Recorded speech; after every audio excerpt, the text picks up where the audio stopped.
अच्छा भाई, तो लास्ट टाइम हमने पढ़ लिया था इन्वेंट्री, इन्वेंट्री रखने का नुकसान और इन्वेंट्री रखने का फायदा। ठीक है, इन्वेंट्री रखने का फायदा और इन्वेंट्री रखने का नुकसान। क्या अगर आपने ज्यादा इन्वेंट्री रख ली तो क्या फायदा होगा, ज्यादा इन्वेंट्री नहीं रखी तो क्या नुकसान होगा। ठीक है, ये सारी बातें करी तो, और इसका फिर हमने एक 5 मार्क का क्वेश्चन भी करा था। चल, अच्छा, फायदा नहीं ना, कोई फायदा नहीं।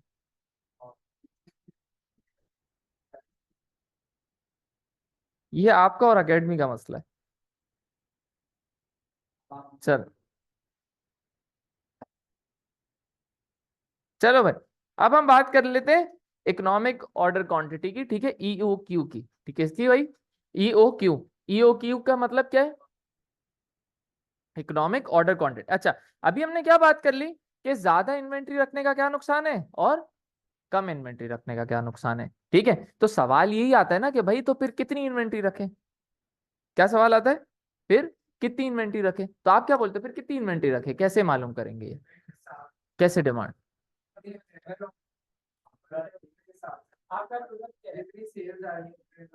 सर जितनी सेल है, जितनी जरूरत है। आप अपनी सेल्स को देखोगे चलो सेल्स को और देख उसके सकते बाद हो, सेल आप के डिसाइड ऊपर। करोगे कि आपकी पर मंथ कितने बन रहे, तो उससे थोड़े से ठीक है तिलक आराम, ज्यादा रहोगे। ठीक है आराम, सेल से थोड़ा ज्यादा रख लो। बोलो बोलो, आप बोलो, आप बोलो। डिपेंड करता है आपका प्रोडक्ट क्या है। देखो ये आपकी बातें ना बिल्कुल सही है, सारी आप लोगों ने सही बोली कि आपको सेल देखनी पड़ेगी, पेरिशेबिलिटी देखनी पड़ेगी कि पेरिशेबल है तो ज्यादा नहीं रख सकते। ठीक है, लेकिन है ना, आप देखते हो कॉस्ट के बेसिस पे। ठीक है, जो आपका प्रोडक्शन मैनेजर होता है ना, उसको जज किस पे किया जाता है, पैसों के बेसिस पे ना। आप किसी को भी जज करोगे, किसी भी एम्प्लॉय को जज करते हो तो किस बेसिस पे करते हो, पैसों के बेसिस पे। ठीक है, तो दुनिया चलती है ऐसे। तो एम्प्लॉय को भी आप चलाओगे कैसे, पैसे के बेसिस पे। तो मैनेजर से आप किसका हिसाब मांगोगे, पैसों का, कि भाई तुम्हारी वजह से कितना नुकसान हुआ या तुम्हारी वजह से कितना फायदा हो। ठीक है, अब देखो यहाँ पे ना, एक्सेस पे क्या लिखा हुआ है, कॉस्ट, और यहाँ पे क्या लिखा हुआ है, रीऑर्डर क्वांटिटी। मतलब यहाँ पे हमारी क्वांटिटी लिखी हुई और यहाँ पे हमारी कॉस्ट लिखी हुई। अच्छा, ऑर्डरिंग कॉस्ट, ऑर्डरिंग कॉस्ट क्या होती है, ऑर्डर करने की कॉस्ट। ऑर्डर करने की कॉस्ट क्या होगी, हाँ, कैरेज इनवर्ट भी है, चलो, ट्रांसपोर्टेशन है, फिर आप जितना कम ऑर्डर करते हो उतना आपको डिस्काउंट नहीं मिलता। कम ऑर्डर करोगे तो आपको डिस्काउंट नहीं मिलेगा। अगर आप एक कोल्ड ड्रिंक खरीदते हो बाहर से रिटेल स्टोर से, वो आपको 50 रुपए की मिलेगी। अगर आप इम्तियाज से जाके 12 का पैक खरीद लोगे तो आपको 45 का पड़ेगा। ठीक है, तो यही वाली बात है कि जितनी ज्यादा ऑर्डर क्वांटिटी होगी उतना आपको डिस्काउंट मिलेगा, उतनी कॉस्ट कम होगी। तो इसका मतलब क्या हो गया कि जितनी ज्यादा रीऑर्डर क्वांटिटी होगी उतनी कॉस्ट क्या होगी, कम। तो इसका देखो, जितनी ऑर्डर क्वांटिटी बढ़ती जा रही है उतनी आपकी कॉस्ट गिरती जा रही है।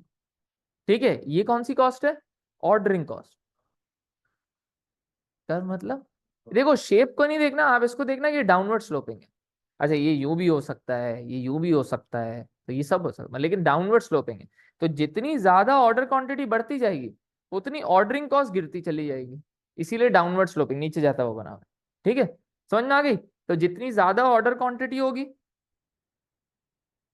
रीऑर्डर क्वांटिटी जितनी बड़ी होगी उतनी ऑर्डरिंग कॉस्ट आपकी कम होगी। और दूसरी जो हम कॉस्ट बात कर रहे हैं ना, वो बात कर रहे हैं देखो किसकी, होल्डिंग कॉस्ट। होल्डिंग कॉस्ट कब लगेगी, स्टोरेज कॉस्ट। स्टोरेज कॉस्ट हो गई, अगर आग वाग लग गई उसकी कॉस्ट हो गई, गार्ड की कॉस्ट हो गई, क्योंकि आप वेयर हाउस में ऐसे थोड़ी माल छोड़ दिया, गार्ड भी रखना पड़ेगा। ठीक है, अगर मेडिकल कोई सप्लाईज हैं, इक्विपमेंट है, उनको फिर हाँ फ्रिज में भी रखना पड़ता है, टेम्परेचर कंट्रोल्ड मशीन्स में रखना पड़ता है। स्टोरेज की कॉस्ट, हाँ, चोरी की भी कॉस्ट हो सकती है, अगर निकाल सकते हैं, अगर वो मॉनेटरी टर्म्स में निकाल सकें कि कितनी दफा चोरी हो जाती है साल में, तो वो फिर देखना पड़ेगा। ठीक है, तो होल्डिंग की भी एक कॉस्ट है। तो भाई आपको क्या लगता है, जितनी ज्यादा इन्वेंट्री रखेंगे उतनी होल्डिंग कॉस्ट होगी, या जितनी कम इन्वेंट्री रखेंगे ज्यादा रखेंगे। तो जितनी ज्यादा रीऑर्डर क्वांटिटी होगी तो उतना आपको संभालना भी ज्यादा पड़ेगा, तो आपकी होल्डिंग कॉस्ट क्या होगी, बढ़ती जाएगी। लेकिन जितनी ज्यादा रीऑर्डर क्वांटिटी होगी उतनी आपकी ऑर्डरिंग कॉस्ट गिरती जाएगी। ठीक है, तो कहीं ना कहीं देखो ये क्या हो रहा है, कैसे आपको डिस्काउंट मिलेगा, आपको ट्रांसपोर्टेशन की कॉस्ट आधी हो जाएगी। पहले सर समझो आप ना सुजुकी में मंगा रहे थे, अब आधी सुजुकी आपकी भरी हुई माल आ रहा था, पैसे आपको कितने देने थे, पूरी सुजुकी के, पूरा ड्राइवर जाएगा, पूरा पेट्रोल लगेगा, पूरा उसका खाना पीना लगेगा सब। लेकिन आपका माल आ रहा है आधी सुजुकी का। जब आप ज्यादा ऑर्डर करोगे तो उसी सुजुकी में, उसी खाने में, उसी पेट्रोल में, उसी बंदे में ज्यादा आ जाएगा माल। तो पर यूनिट ट्रांसपोर्टेशन कॉस्ट गिर गई सर। अब 4 महीने बाकी बस। चलो। हाँ तो सर, क्या हो गया भाई? जी जी, बोलो बोलो आराम। सर अगर रीऑर्डरिंग क्वांटिटी ज्यादा है, हम्म। फिर होल्ड करना क्यों पड़ेगा? रीऑर्डर क्वांटिटी ज्यादा है, इसका मतलब मैं 500 की जगह 10,000 का ऑर्डर दे रहा हूँ, या 500 की जगह 5,000 का ऑर्डर दे रहा हूँ। रीऑर्डर क्वांटिटी मतलब एक ही झटके में कितनी ऑर्डरिंग कर रहे हैं हम लोग। अच्छा, तो ओके, उसको कस्टमर्स की हाँ। रीऑर्डरिंग नहीं है। नहीं नहीं नहीं नहीं, ये आपकी है। अभी तो हम प्रोडक्शन मैनेजर ओके, की बात कर रहे हैं ना। ये तो प्रोडक्शन मैनेजर किसी सप्लायर से खरीद रहा होगा माल वगैरह। ठीक है, तो सही है। प्रोड्यूसर अपनी क्वांटिटी देख रहा है। अच्छा, तो आपको दिख रहा होगा फिर कि ये नीचे जा रही ऑर्डरिंग कॉस्ट। होल्डिंग कॉस्ट क्या हो रही है भाई अहमद? होल्डिंग कॉस्ट क्या हो रही है? बढ़ती जा रही है। ठीक है, ये देखो देखो, दोनों एक जगह मीट कर रहे हैं। सही है। इसको क्या बोलते हैं भाई? ये जो है ना टोटल कॉस्ट। टोटल कॉस्ट अब आपने करी। अच्छा, टोटल कॉस्ट क्या होगी दोनों को मिला के? जी, एक दफा वो गिरेगी, फिर बढ़ना स्टार्ट होगी। क्यों, पहले देखना। ये क्यों गिरेगी? देखो, कि होल्डिंग कॉस्ट बहुत कम है। होल्डिंग कॉस्ट बहुत कम है, और जो रीऑर्डरिंग कॉस्ट है वो बहुत ज्यादा है, तो उसका प्रोपोर्शन ज्यादा है। वो तेजी से गिर रहा है, इसकी तो कॉस्ट बहुत कम है। तो इसका मतलब टोटल कॉस्ट आपकी क्या होती जाएगी? गिरती जाएगी। फिर जो कॉस्ट गिर रही थी वो बहुत थोड़ी सी रह गई, उसकी अहमियत क्या होगी टोटल कॉस्ट में? बहुत थोड़ी। ठीक है, लेकिन होल्डिंग कॉस्ट बहुत ज्यादा बढ़ गई है, तो अब इसकी अहमियत बढ़ गई। बात समझ में आई? तो इसका मतलब अब होल्डिंग कॉस्ट क्या करेगा? टोटल कॉस्ट को बढ़ाना स्टार्ट कर देगा। पहले क्या करा? रीऑर्डरिंग कॉस्ट ज्यादा थी, वो गिर रही थी, तो वो अपने साथ टोटल कॉस्ट को गिरा रही थी। फिर क्या, कौन ज्यादा हो गई भाई? होल्डिंग कॉस्ट ज्यादा हो गई, तो वो टोटल कॉस्ट को बढ़ा देगी। तो इसीलिए देखो यू शेप आ रहा है। बात समझ में आई? तो यहाँ पे रीऑर्डरिंग कॉस्ट ज्यादा थी, जो कि गिरना स्टार्ट हुई, तो आपकी टोटल कॉस्ट गिरी। फिर क्या हो गया इस पॉइंट के बाद? क्या हो गया? आपकी ब्लैक वाली लाइन ऊपर चली गई। मतलब होल्डिंग कॉस्ट रीऑर्डरिंग कॉस्ट से ज्यादा हो गई है। तो मतलब जो बढ़ने वाली वैल्यू थी वो अब ज्यादा है, और गिरने वाली वैल्यू क्या है भाई? कम है। तो इसका मतलब ओवरऑल जो टोटल है वो भी बढ़ना स्टार्ट हो जाएगा। तो इसीलिए टोटल कॉस्ट क्या है? यू शेप्ड है। और जैसे ही आप यू बनाते हो, अगर आप कोई शेप भी बनाओ, यू बनाओ, तो इसमें आपको हमेशा एक क्या दिखेगा? ये दिखेगा। जहाँ पे शेप चेंज कर रहा होगा ना, देखो यू शेप पहले यूं जा रहा है, फिर यू शेप अपना क्या करता है? शेप चेंज करता है, जिसकी वजह से आपको एक मिनिमम पॉइंट दिख जाता है। कौन सा वाला? जहां पे ये शेप चेंज कर रहा है। ठीक है। और इसको क्या बोलेंगे? अगर ये टोटल कॉस्ट है, और मैं बोल रहा हूं कि ये वाला बताओ जहां पे शेप चेंज हो रहा है, ये वाला पॉइंट बताओ, वो इसका पॉइंट क्या होगा? मिनिमम या मैक्सिमम पॉइंट? Minimum point. तो यहाँ पे टोटल कॉस्ट क्या होगी? अपने मिनिमम पे। तो इसको क्या बोलते हैं? जब टोटल कॉस्ट अपने मिनिमम पे हो, जब टोटल कॉस्ट अपने मिनिमम पे हो, तो उसको क्या बोलते हैं भाई? E O Q, economic order quantity. जी, इतना मंगवाओ जहां पे आपकी टोटल कॉस्ट मिनिमम हो जाए। बेटा कैसे यार, माशाल्लाह, समझदार बच्चे हो, लेकिन फिर भी ऐसी बातें करते हो। अभी भी पूछ रहे हो?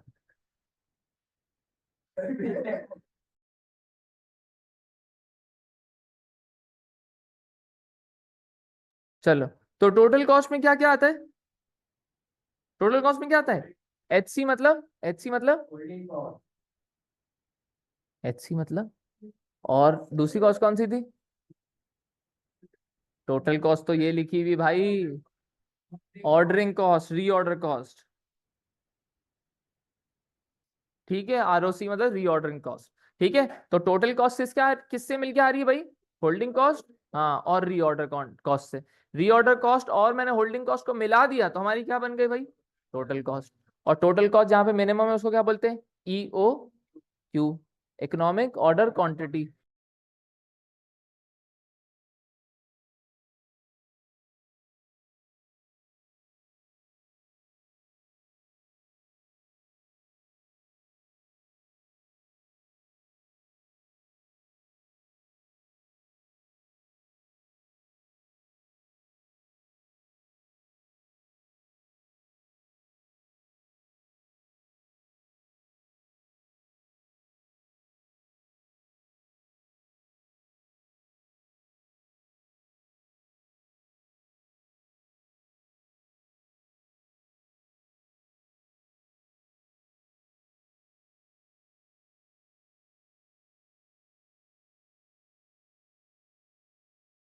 चलो, तो ये क्या हो गया भाई, इकोनॉमिक ऑर्डर क्वांटिटी। ठीक है, इकोनॉमिक ऑर्डर क्वांटिटी का मतलब क्या, कहाँ पे हो गया, क्या मतलब हो गया, जहाँ पे टोटल कॉस्ट आपकी मिनिमम पे आ जाए। टोटल कॉस्ट में हमारी कौन सी दो कॉस्ट है, होल्डिंग और रीऑर्डरिंग कॉस्ट।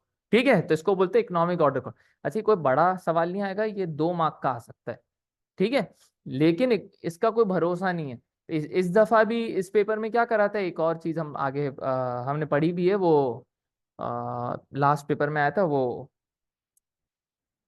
कौन से टेस्ट, एप्टीट्यूड टेस्ट होता है ना, सेक्शन 2 में एप्टीट्यूड टेस्ट है। बहुत छोटा सा है, सिर्फ बहुत छोटा सा बस एप्टीट्यूड टेस्ट। अब एप्टीट्यूड टेस्ट पे अगर आप लोग माशाल्लाह आज टेस्ट ही दिया, आप लोग को माशाल्लाह पता नहीं है, तो फिर हालात तो आप टेस्ट के में पहचान गया, चेक करने की जरूरत तो नहीं है। एप्टीट्यूड टेस्ट, जी जी, एप्टीट्यूड टेस्ट बहुत छोटा सा लिखा हुआ है। ठीक है, बहुत छोटा सा है, उस पे एग्जामिनर ने इस दफा 8 मार्क का सवाल दे दिया था। जी हाँ, एग्जामिनर ने इस दफा मई जून में, तो हर बिजनेस के पेपर में एक आध सवाल ऊपर नीचे आ जाता है।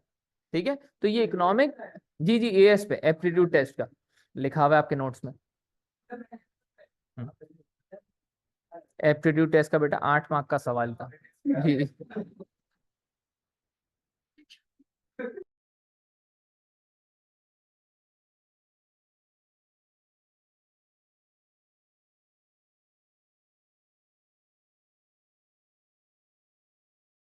तो एप्टीट्यूड टेस्ट इस दफा ना, पहले वो इतना छोटा सा, बुक में खुद इतना सा लिखा हुआ है। एप्टीट्यूड टेस्ट इसमें देखते हैं भाई कि आप कोई काम कर भी सकते हो कि नहीं कर सकते। अब इस एप्टीट्यूड टेस्ट पे 8 मार्क का सवाल आ गया, एडवांटेज और डिसएडवांटेज में। आप देखो, हाँ, नहीं उस वक्त भी बताया था, उस वक्त भी बताया था, ये लाजमी है नहीं। अगर ये भी इकोनॉमिक ऑर्डर क्वांटिटी भी इतना से लिखा हुआ है बुक में, इकोनॉमिक एप्टीट्यूड टेस्ट क्या क्या फायदा होता है, क्या नुकसान होता है। अब ये इकोनॉमिक ऑर्डर क्वांटिटी भी ना छोटा सा कॉन्सेप्ट है, अगर इसको भी आप सही से नहीं समझ लोगे ना सारी चीजें, इस पे भी 8 मार्क का सवाल आ सकता है बहुत छोटा सा टॉपिक, वैसे आता है 2-3 मार्क का, लेकिन कभी एग्जामिनर का मूड हुआ तो 8 मार्क में दे देगा। तो आपके अंडरस्टैंडिंग हर कीवर्ड की जरूरी है कि इसका क्या फायदा है क्या नुकसान है। तो इकोनॉमिक ऑर्डर क्वांटिटी का क्या फायदा होगा, सोचो। कॉस्ट, कॉस्ट का आपने कम कर दी, जब कॉस्ट कम करोगे तो आप सस्ते में बेच पाओगे।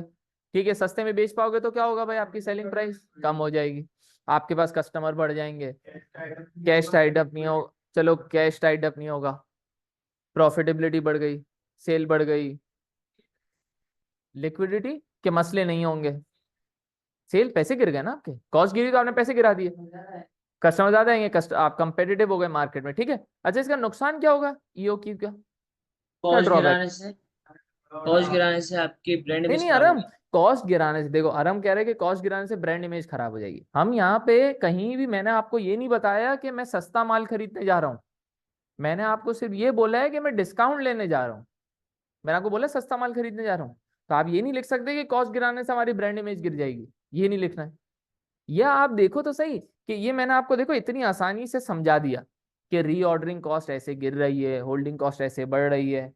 ये प्रैक्टिकल दुनिया में इतना आसान थोड़ी होता है। जी, प्रिडिक्शन नहीं, आप ये होल्डिंग कॉस्ट कैसे है समझो, एक गार्ड है, एक गार्ड है, एक माल को देख रहा है, डबल माल को भी देख लेगा, ट्रिपल माल को भी देख लेगा, 4 टाइम्स माल को भी देख लेगा, उसको नजर ही तो रखनी है, देख लेगा। या फिर आप गार्ड नहीं, एक कैमरा लगा दो, ठीक है, तो वो तो बच सकती है। तो कॉस्ट ऐसी नहीं है कि स्ट्रेट लाइन की तरह ऊपर जाती रहेगी, तो हम तो इस पे भी आर्ग्यू कर सकते हैं कि भाई ये तो सिर्फ एक अजम्पशन है, ऐसा कुछ वाकई रियलिटी में शायद ना हो। तो ये भी ड्रॉबैक है, शायद ये टाइम का जाया है। ठीक है, हम कैसे पहचान सकते हैं हमें कितना डिस्काउंट मिलेगा, और एक हद के बाद तो ये डिस्काउंट खत्म हो जाएगा। ऐसा थोड़ी है कि वो आपको चिकन फ्री में दे देगा केएफसी वाले को कि भाई तू ऐसे ही ले जा, ऐसे थोड़ी हो, कोई ना कोई तो प्राइस देनी पड़ेगी। तो इसका मतलब टू सम एक्सटेंट ये जो इकोनॉमिक ऑर्डर क्वांटिटी वाला कॉन्सेप्ट है, थोड़ा क्या है, अनरियलिस्टिक है। तो आप ये ड्रॉबैक में लिख सकते हो, अगर 8 मार्क का आ जाए, हाईली अनलाइकली, लेकिन आप लोगों को आना चाहिए सारे वर्ड्स के एडवांटेज डिसएडवांटेज। ठीक है, चलो, अच्छा, फिर पढ़ लेते हैं इन्वेंट्री कंट्रोल एक टेक्निक्स। मिनट ठीक है, सर, हाँ हाँ, बोलो बोलो आराम, आप तो 2-3 डिसएडवांटेज बताए, बताया तो सही। ये तो सिर्फ एक एक था ना, इसका नहीं एक ही नहीं, पॉइंट पे कवर हो ये गया नहीं तो। है ना, ये इकोनॉमिक ऑर्डर क्वांटिटी कोई वो थोड़ी है, आप समझो कोई प्रोसेस थोड़ी है, कोई प्रोडक्शन मेथड थोड़ी है। ये सिर्फ एक ही सही है। डिसएडवांटेज है इसका कि भाई ये एक अजम्पशन है बस। ये ऐसा नहीं है कोई आप रीऑर्डर क्वांटिटी, रीऑर्डरिंग कॉस्ट को आप सही से कैलकुलेट कर सकते हो, वो डिपेंड अपॉन दी सप्लायर। शायद रीऑर्डर क्वांटिटी कम ही नहीं हो, आपका शायद माल शॉर्ट हुआ हुआ है, अब जैसे लिथियम बैटरी है, लिथियम बैटरी तो दुनिया भर में ही कम है, तो आप ज्यादा, वो तो बढ़ती जा रही प्राइस। समझो आप गोल्ड वाले हो, उसकी प्राइस भी बढ़ती जा रही भाई, तो ये तो देखना तो बड़ा मुश्किल होगा। तो आप बोलोगे कि भाई there are numerous factors that affect the price of the inventory. तो ऐसा नहीं है रीऑर्डरिंग क्वांटिटी बढ़ाने से हमेशा प्राइस गिर जाएगी हमारी, तो ये आप बोल सकते हो ड्रॉबैक में, ठीक है। सही। प्रोडक्ट की कॉस्ट मतलब किसने, आप बोल सकते हो, लेकिन इवेंचुअली तो हम टोटल कॉस्ट को ही देख रहे हैं ना। इवेंचुअली प्राइस निकालते हुए तो हम प्रोडक्ट की कॉस्ट को नहीं, हम तो पूरी टोटल कॉस्ट देखेंगे।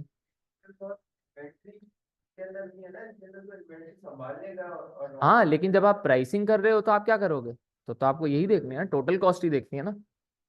चलो अब हम बात करते हैं इन्वेंट्री कंट्रोल की ना टेक्निक्स की। इस पे आ जाते हैं एक चार्ट पे। ये आपके ओ लेवल में भी चार्ट होता था, ये आपको कहाँ पे होता था, ओ लेवल में। ये चार्ट बनाने को नहीं आ जाएगा, टेंशन नहीं लेनी, ठीक है, और ये बहुत आसान। लेकिन इसके कुछ ना की वर्ड्स हैं।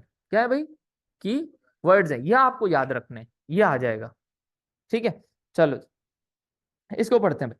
यहाँ पे आपको दिख रहा है, यहाँ पे क्या है, सबसे पहले चार्ट और ग्राफ कोई भी हो ना, उसमें सबसे पहले जरूरी होता है एक्सेस पढ़ना, ठीक है, तो आपको एक्सेस पढ़ने पड़ेंगे।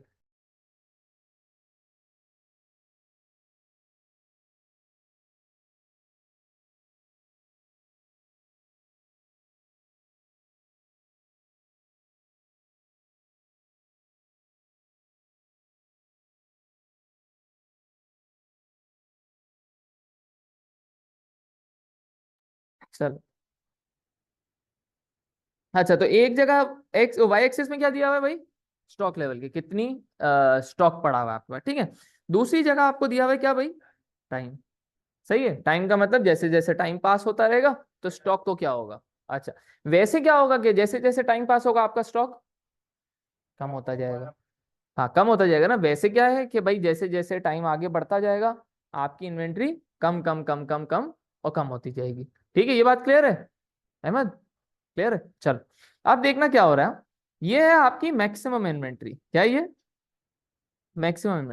अहमद मैक्सिमम इन्वेंट्री का क्या मतलब होगा, फुल स्टॉक आप वेयर हाउस अगर भर दो तो आप कितना स्टोर कर सकते हो भाई, 600 गाड़ियां समझो, या 600 बाइक है, जो भी इसका प्रोडक्ट है, ठीक है। तो 600 आपको क्या हो गया भाई, मैक्सिमम स्टॉक। आप 605 गाड़ियां कर सकते हो भाई, यस देन, क्यों, जगह नहीं है ना, ठीक है। तो 600 आपका मैक्सिमम स्टॉक, इससे ज्यादा आप ऑर्डर नहीं कर सकते। अच्छा दूसरा आपका है क्या भाई, हम्म, नहीं नहीं नहीं नहीं, मैंने हाँ उस पे भी आते हैं, बिल्कुल सही है, वो भी आपकी बिल्कुल सही है, मिनिमम स्टॉक पे भी आते हैं। उससे पहले है आपका एक और लेवल, जो क्या है रीऑर्डर लेवल। इसका मतलब क्या होगा जी, तो जहाँ पे मतलब अगर आप इतने यूनिट से पहुंच जाओ हाँ तो इसके बाद आपको रीऑर्डर सप्लायर को कर दो, कॉल वरना कर आप लो, आउट ऑफ स्टॉक हो जाओगे। नहीं नहीं नहीं नहीं नहीं नहीं आराम ये वाला नहीं, 300 पे आप उसको कॉल करोगे, 100 पे वो होगा, वो जो आप बोलने की ट्राई करो ना वो मैं आपको बताता हूँ, ठीक है। 300 पे आप क्या करोगे, सप्लायर को कॉल करोगे कि भाई आ जा, ठीक है। अब वो माल लेके आएगा तो उसको क्या लगेगा, टाइम। ऐसे थोड़ी है वो अली बाबा का वो चिराग हो, क्या आपने उसको बोला और वो फौरन पहुंच गया माल लेके। किसका, अलादीन का, अच्छा सॉरी, हाँ अलादीन का चिराग, ठीक है। तो अलादीन का चिराग तो है नहीं, क्या आपने उसको उसको बोला और वो फौरन आ गया। आपको क्या होगा भाई, आपको टाइम लगेगा ना, वो लाने में टाइम लगाएगा, और जब तक जितना टाइम लगाएगा वो, उतनी आपकी इन्वेंट्री क्या होती जाएगी, कम होती जाएगी। तो इसका मतलब आप इसको ये दिमाग में रख के ऑर्डर दोगे कि भाई ये आएगा ही मेरे पास 2 हफ्ते बाद, या फिर एक हफ्ते बाद, या फिर 3 हफ्ते बाद। तो आप इसको ये माइंड में रख के ही दोगे ऑर्डर कि भाई हमारे पास इन्वेंट्री खाली होने वाली है, तुम पहुंच जाओ। आपके पास माल पड़ा हुआ है, लेकिन आप उसको नहीं बता रहे, क्योंकि उसको तो अभी 2-3 हफ्ते लगेंगे आने। उसको बता दिए तो वो तो और लेट आएगा भाई।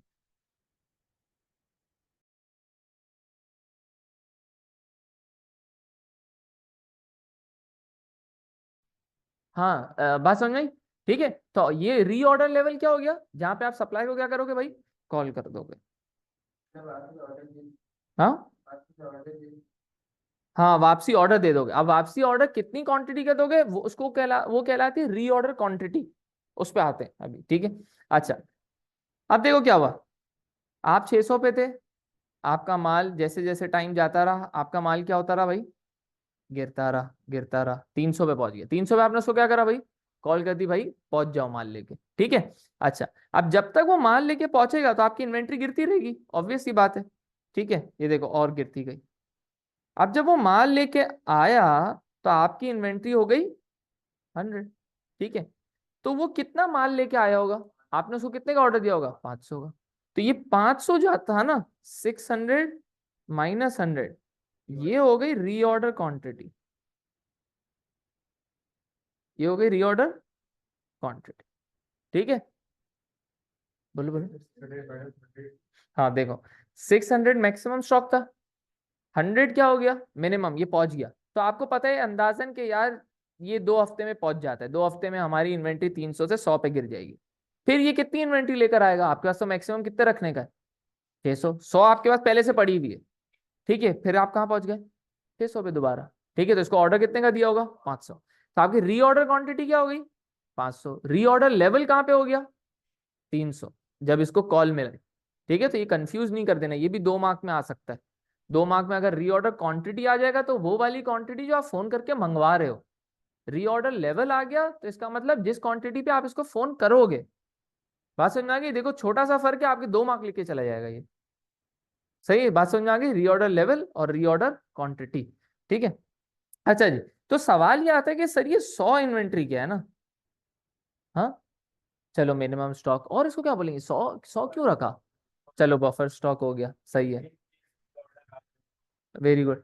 100 क्वांटिटी आप इसलिए रख रहे हो, इमरजेंसी स्टॉक इसको आप बोल सकते हो। तो इसके ना हम 3 नाम पढ़ते हैं, ये होता है इमरजेंसी स्टॉक, ये होता है बफर स्टॉक, ये होता है मिनिमम स्टॉक। इसका मतलब ये वो इन्वेंट्री है जो आप किसी भी हाल में अपने पास इसको रखोगे, कि अगर वो लेट हो गया, उसकी गाड़ी खराब हो गई, सेल ज्यादा हो गया, अचानक कोई बड़ा कस्टमर आ गया, ठीक है, सप्लायर ने माल देने से मना कर दिया, सप्लायर के साथ लड़ाई हो गई। और सबसे ज्यादा आपके आपके जो बिजनेस में तंग करता है ना, वही सप्लायर ही होता है, टाइम पे माल ही नहीं देगा। और टाइम पे माल नहीं देगा तो आप तो आगे बेच ही नहीं सकते। तो सबसे ज्यादा जो क्रूशल बंदा होता है ना, वो यही होता है, सप्लायर। वो आपका बिजनेस सक्सेसफुल भी बना सकता है और बिजनेस गिरा भी सकता है फौरन, ठीक है। तो ये सप्लायर बहुत जरूरी होता है। तो सप्लायर के ऊपर आप इतना हेवीली डिपेंड नहीं हो सकते, तो आप क्या करते हो, कुछ इन्वेंट्री अपने पास बफर रख लेते हैं इमरजेंसी के लिए तौर पे, कि इसकी गाड़ी खराब हो गई, ये नहीं आया, इससे लड़ाई हो गई, तो हमारे पास कुछ बिजनेस करने के लिए कुछ तो माल पड़ा हो, ठीक है। तो बात समझ में आई? तो इसका मतलब 600 पे आपका मैक्सिमम स्टॉक है, 300 पे आओगे तो इसको कॉल कर दोगे, 300 से जब तक ये आएगा तो आप कितने पे पहुंच जाओगे, 100 पे, दोबारा ये 500 क्वांटिटी लाएगा, आप कहाँ पे पहुंच जाओगे, 600 पे। दोबारा यही होता रहेगा, दोबारा यही होता रहेगा, दोबारा यही होता रहेगा, दोबारा यही होता रहेगा। बात समझ में आई? लेकिन ये पता है क्या है, ये बुकिश है, हाँ जी, ये बुकिश है, ये बुक में ऐसा है, ठीक है। अगर आप रियल लाइफ में कोई बिजनेस चलाओ, कोई छोटा पान का ठेला भी चला लो ना, तो उसकी भी ऐसा नहीं होगा, ठीक है। तो आप अगर कोई भी छोटी मोटी दुकान या छोटा मोटा भी कोई काम करो, तो उसमें भी इतना स्मूथ नहीं हो सकता इन्वेंट्री मैनेजमेंट, ठीक है। हाँ, कभी कभार वो लेट आ जाता है, कभी कभार वो जल्दी आ जाता है, कभी कभार आपका माल नहीं बिकता तो आप उसको बहुत टाइम बाद ऑर्डर देते हो, या फिर उसको आप 500 का ऑर्डर नहीं देते हो, उसको आप 300 का ऑर्डर दे देते हो, 400 का ऑर्डर दे देते हो। तो ये ग्राफ असल में कैसा दिखता है, असल में ये ऐसा दिख रहा होता है, कभी ये ज्यादा नीचे चले जाते हैं, कभी ये आता ही नहीं है, आप बगैर माल के बैठे हुए हो, ठीक है, कभी ये बहुत ज्यादा जल्दी आ जाता है। तो ये ग्राफ वैसे असल में ऐसे ऐसे होते हैं, ठीक है, ये इतने स्मूथ नहीं होते जितने बुक दिखाती है। क्या बेटा, सर्विस सेक्टर में तो इन्वेंट्री नहीं ना, क्या वो बंदा रखेगा क्या, आप मतलब पूछ भी रहे हो ना आप। चल, अभी कुछ नहीं, वो आएगी ना, अभी आने वाली है ना, वो रजिस्ट्रेशन तो आ गई है, तो हम भी आपसे पूछ लेंगे कि क्या ख्याल है। हाँ, हाँ, चलो। अच्छा भाई, तो अब जो एक और चीज रह गई इसके अंदर, ठीक है, आखिरी चीज जो इसके अंदर एक और मेन वर्ड है, ठीक है। सबसे पहले हमने एक मेन वर्ड क्या पढ़ लिया, एक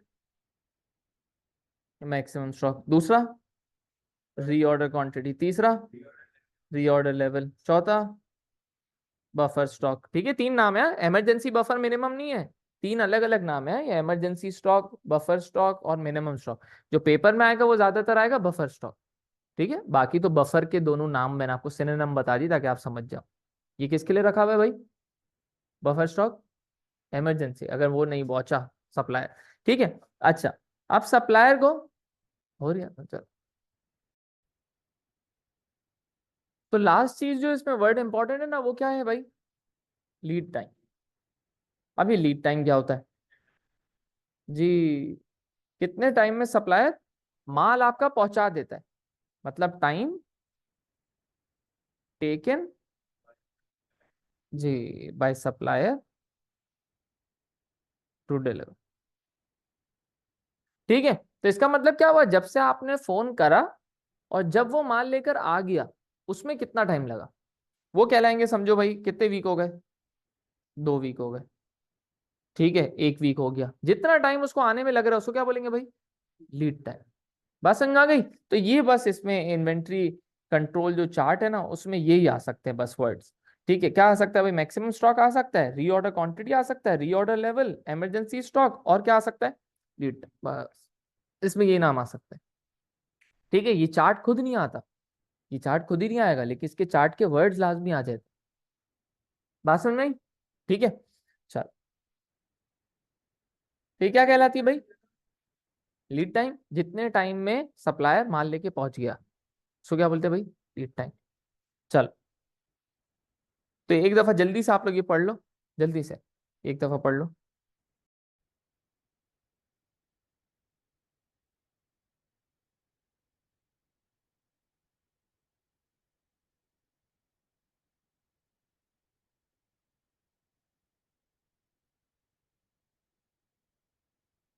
चलो भाई, तो ये हमारा क्या हो गया भाई? इन्वेंट्री कंट्रोल की टेक्निक। ठीक है, इसमें क्या हो गया भाई? आप इन्वेंट्री रख रहे हो कि अगर सप्लायर लेट हो जाता है, अगर सप्लायर को मसला हो जाता है, तो इन्वेंट्री आप होल्ड करके बैठे हुए हो। बात समझ में आ गई? इसका बिल्कुल ऑपोजिट होता है जीआईटी। क्या? जीआईटी मतलब जस्ट इन टाइम इन्वेंट्री। वो क्या होती है भाई? फौरन फौरन, जब इसका मतलब आप सप्लायर के जैसे ऊपर खत्म हुआ पूरे वैसा होगा। रिलायंट होते हो। हाँ, जैसे ही आपके पास माल खत्म होगा, आप मंगा लोगे, मतलब जब आपके पास कस्टमर आएगा। ठीक है, तो आप इन्वेंट्री होल्ड करते नहीं हो, आप सिर्फ क्या करते हो भाई? सिर्फ सिर्फ जब कस्टमर आता है, जब मंगवाते हो। नहीं नहीं, देखो, आपने सिर्फ इन्वेंट्री मंगाई है, सिर्फ इन्वेंट्री मंगाई है, फिर प्रोसेस करके माल तो आप दोगे ना जी। क्या क्या क्या? जीआईटी में मसला है ना, जीआईटी पढ़ेंगे ना। आज तो हमने इन्वेंट्री कंट्रोल पढ़ लिया कि हम इन्वेंट्री रख के बैठे हुए हैं, बफर स्टॉक रख के बैठे हुए हैं, इसका ऑपोजिट होता है जीआईटी। चलो।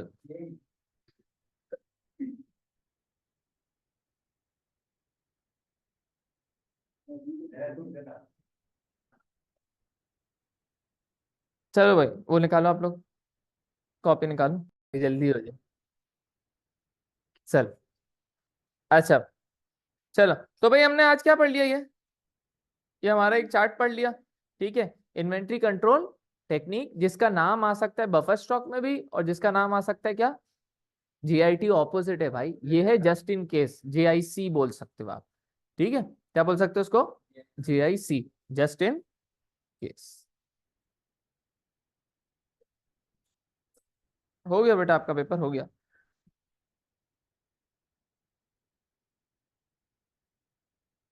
चल। अच्छा भाई, तो सवाल क्या बोल रहा है?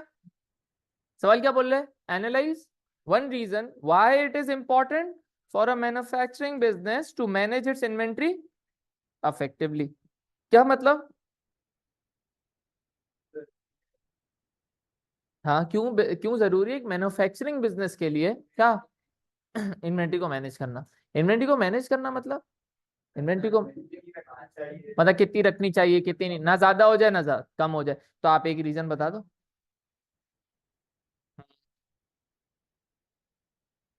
सही है। तो यहाँ पे देखो, हसनैन ने भी सही कहा। हसनैन ने भी सही कहा कि इन्वेंट्री कम रखने का नुकसान भी बता सकते हो, या फिर इन्वेंट्री ज्यादा रखने का भी नुकसान बता सकते हो। ठीक है, तो यहाँ पे दो अप्रोचेज हैं इस क्वेश्चन की। क्या अप्रोच है भाई? इन्वेंट्री ज्यादा रखने का नुकसान बता दो, या इन्वेंट्री कम रखने का नुकसान बता दो। तो आपकी मर्जी है। ठीक है। अच्छा, हाँ बेटा, एक ही लिखना है। यहाँ पे देखो, बच्चे यही गलती कर देते हैं कि दो लिख देते हैं, जब भी सवाल आसान आता है ना, वो दो लिख देते हैं, तो वो गलत हो गया। आपको एक ही लिखना है। तो जहां तक आपने एक खत्म करा, वो आगे पढ़ेगा ही नहीं आपका। तो ये आप नहीं करना कि दो लिख कर आ जाओ। 5 मार्क में भी एक लिखना है, 3 मार्क में भी एक ही लिखना है, ठीक है, 8 मार्क में 2 लिखना है। चल अब मुझे बताओ भाई 5 मार्क की डिस्ट्रीब्यूशन बताइएगा आप। Very good. देखो बेटा, 1 मार्क नॉलेज, 2 अहमद एप्लीकेशन, और 2 एनालिसिस। एनालिसिस क्या होती है भाई अहमद, एनालिसिस क्या होती है? हाँ, एज अ रिजल्ट चेन। और एप्लीकेशन क्या हो गई अहमद? एप्लीकेशन, एप्लीकेशन अपने बिजनेस, कोई भी सैंपल बिजनेस उठा लेना ना, उससे रिलेट कर दो, उससे स्पेसिफिक वर्ड्स लिख दो। और नॉलेज क्या हो गई, जो अभी हमने याद कर ली सारी, ठीक है। चल जी,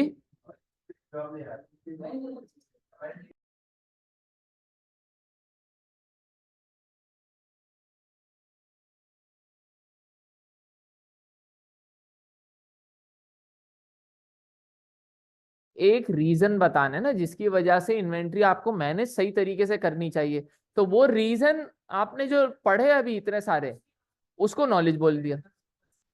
चलो, चलो, तो इफ,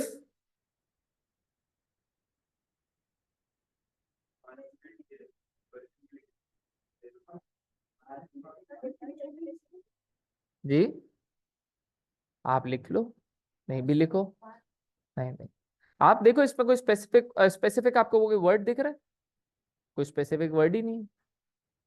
अगर हाँ आपको लिखना है तो आप इन्वेंट्री उठा सकते हो, इन्वेंट्री को लिख दो। Inventory is something that the business purchases with the intention of selling it, ठीक है। नहीं है ना मार्क्स, बताया तो सही, लिखना है तो लिख दो। मैं आपको बोला ना लिख लो ना, आपको स्पेसिफिक वर्ड आ जाए तो लिख लो, अब इन्वेंट्री को समझाने की जरूरत नहीं है ना। If a clothing manufacturing,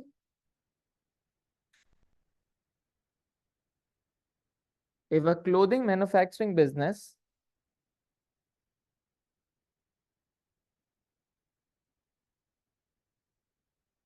would not effectively manage its inventory,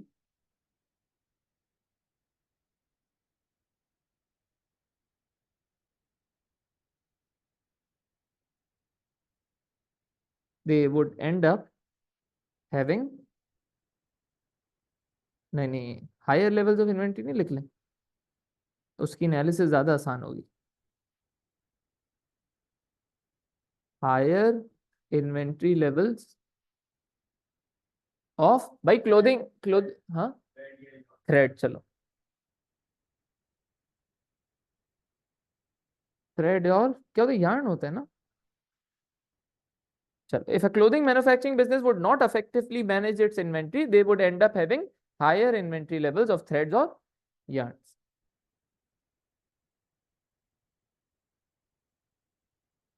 अब हमने देखो हायर इन्वेंट्री लिख दिया, ये नॉलेज हो गई। ये हायर इन्वेंट्री लिख दिया, क्या हो गया भाई, नॉलेज हो गई। अब हम इसको एनालाइज करेंगे कि इससे क्या मसले आते हैं और अप्लाई भी करना है। तो this word increase the,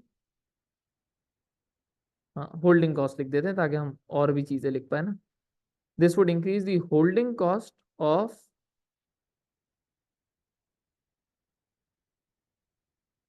inventory. Example,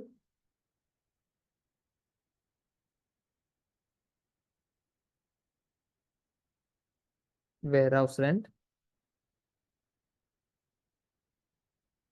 और the salary of,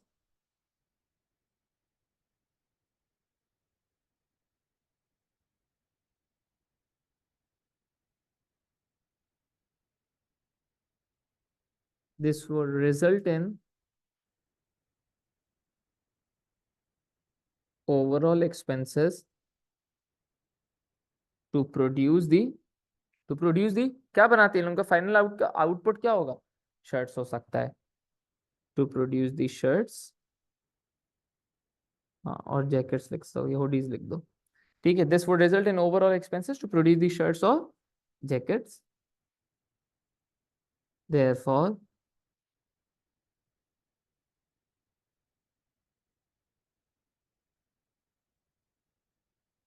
the price would have to be increased, leading to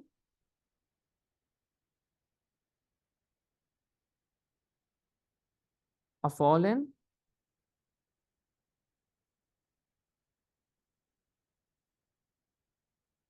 हाँ, leading to a fall in market share लिख दे। Therefore the price would have to be increased, leading to a fall in market share। ये भी बोल सकते हैं, which will result in a fall in profitability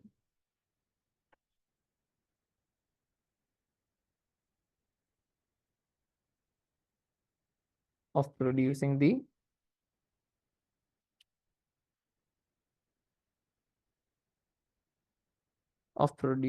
different types of clothes।